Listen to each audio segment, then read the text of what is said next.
Alright, Assalamualaikum and hi everyone. So we are still in topic 4, data organization and description.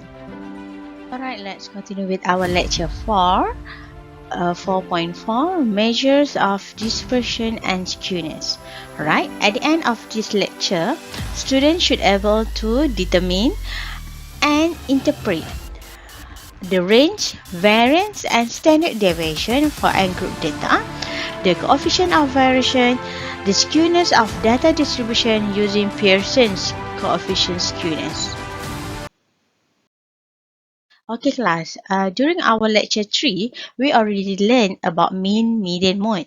However, mean, median or mode by itself is usually not a sufficient measure to reveal the shape of the distribution of the data set. We also need a measure that can provide some information about the variation among data values. Okay, so the measure that help us learn about the spread of a data set are called as the measures of dispersion.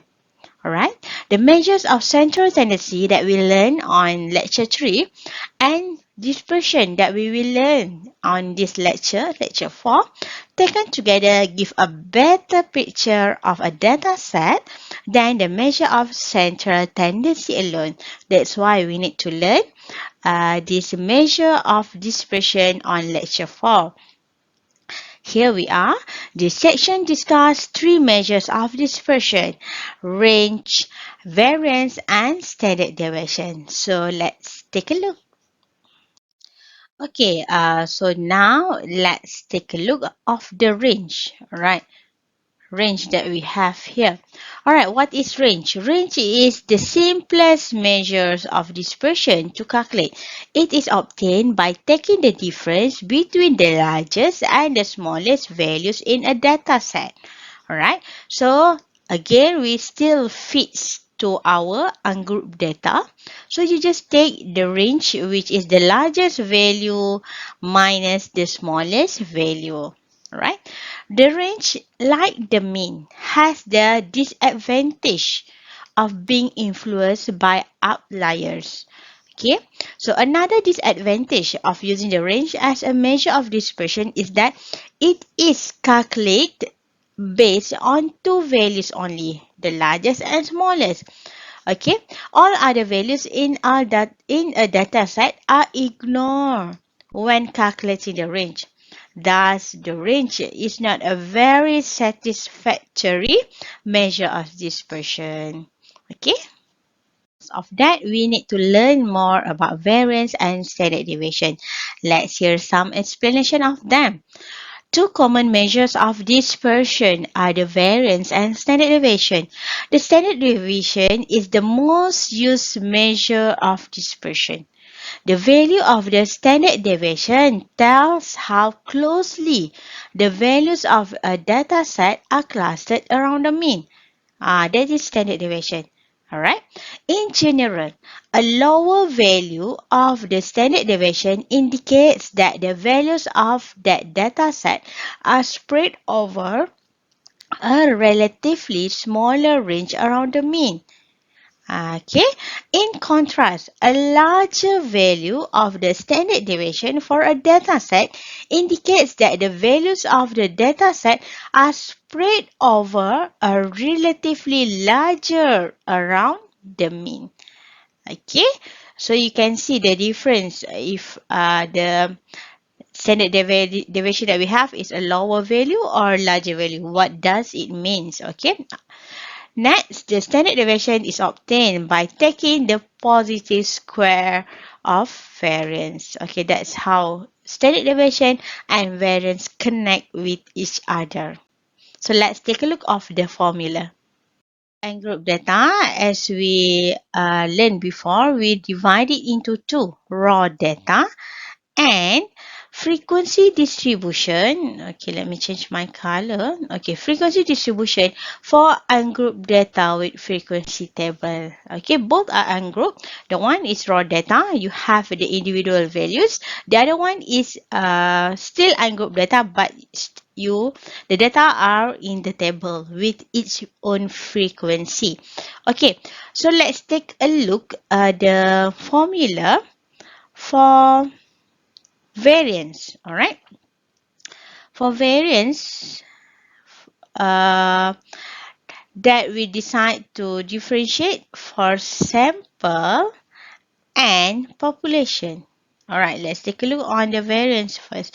Okay, the formula for the variance here is you will use the notation small s squared there. All right, it's equal to summation from I to 1 until n for x sub I square, x square. All right, here minus 1 over n with the bracket summation xi from I to 1 to until n square over n minus 1.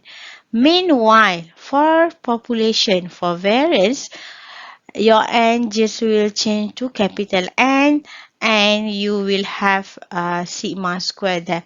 So that's the difference there. So let's we denote the difference of writing actually. Okay, that's for variance. Next, for frequency distribution. Alright, for frequency distribution, for sample, our variance, the difference is here. Just now it is just x square, summation x square, but now because we have frequency, it will be fx square, and here we will have fx. Okay, it's just the same and minus 1. So if it is population, if it comes from population, we will use sigma square over n over n. All right. So that's the variance. Next, standard deviation. For standard deviation, we will use notation as for sample and sigma for population. Just take the positive square root of variance. Right? Just take the positive square root of variance. It's the same for our frequency distribution. Okay, we can see the difference here of these two formula, these two types of data, raw data and frequency distribution for n group. All right, let's take a look at the extra note below here. A bigger value of variance or standard deviation means the data are more spread out, as we learned before on the slide before. Okay, so spread out about the mean. When it spread a lot, that's mean the data is the value that you have is less consistent. Because less focus there. So the data are more spread out, so it is less consistent. So you need to remember of these keywords. Let's go to example 1, 4.44. Okay, calculate the range, variance, and standard deviation of the following sample data. Give your answer correct to 2 decimal places. So what we have here, 6, 8, 8, 9, 14, 15. So we have 6 data here. Okay, first of all, we need to find our range. Right. Range is the highest data minus the lowest data. Okay, so our highest data is 15 minus, it's very simple, the formula for our range. So our range is just 9. Next will be, we need to find the variance and standard deviation. Okay, so let's write down our formula for variance. We assume this sample, so our sample will be f square. For sample variance, the formula is summation x square minus 1 over n summation x with square out the bracket. Okay. They're different, both of these are different. This one is you need to square each value of x and then add them. But here you need to add on first and then square at the end. That's the difference of them. So when we look at this value, all right, you should know that you need to find. I'm sorry. How to undo this? Okay. So let me just erase it. Okay. You need to know the value of them first, alright, individually. So here you can use your calculator. We already learned about that. Okay, by using your calculator, you should get this value. You should have this value first. You have summation x equal to 60, summation x squared equal to 666, n equal to 6. Okay, so we will just substitute the value that we have. 666 minus 1 over 6, 60 square over 6 minus 1. Alright, so what do we have? 13.222 decimal places. Alright, so for standard deviation, as just take the square root of variance. Alright, so it is square root of 13.2. It is 3.63 to 2 decimal places. Okay, so that is that's our answer. Okay. So here you need to practice to use your own calculator or not. You can calculate manually, but you are advised to use your calculator to check the value is the same. Okay. Okay, let's look at example 2. The score of 20 students, alright, in assignment 1 are shown as in the table below. So we have score 21 until 25 with the number of students 2, 4, 3, 5, 6. So as we can see here, score is our x, number of students is our frequency. Alright, find the range, variance, and standard deviation of the scores. Give your answer correct to 2 decimal places. So we start with the range. Very easy questions. Okay, very easy to find. So we know that our range is like the highest data minus the lowest data. Right, so highest data is our x, right? It's our 25 minus 21 is equal to 4. Okay, that is our range. Okay, so for variance, okay, let's write the formula for variance. Variance, because we already just given about 20 students, so it's just a sample, okay, which means as a sample. So summation fx square minus 1 over n summation fx square.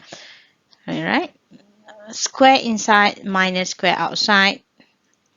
Okay, here, as we can see, you will need to know this value. Okay, so by using your calculator, you should have summation fx equal to 469, right? 469. Okay, use your calculator to find this. At summation fx square, we will have 11035. Use calculator to find this. And what else do you need? You will need n equal to 20. So we will just substitute the value that we have. 469 minus 1 over n is 1 over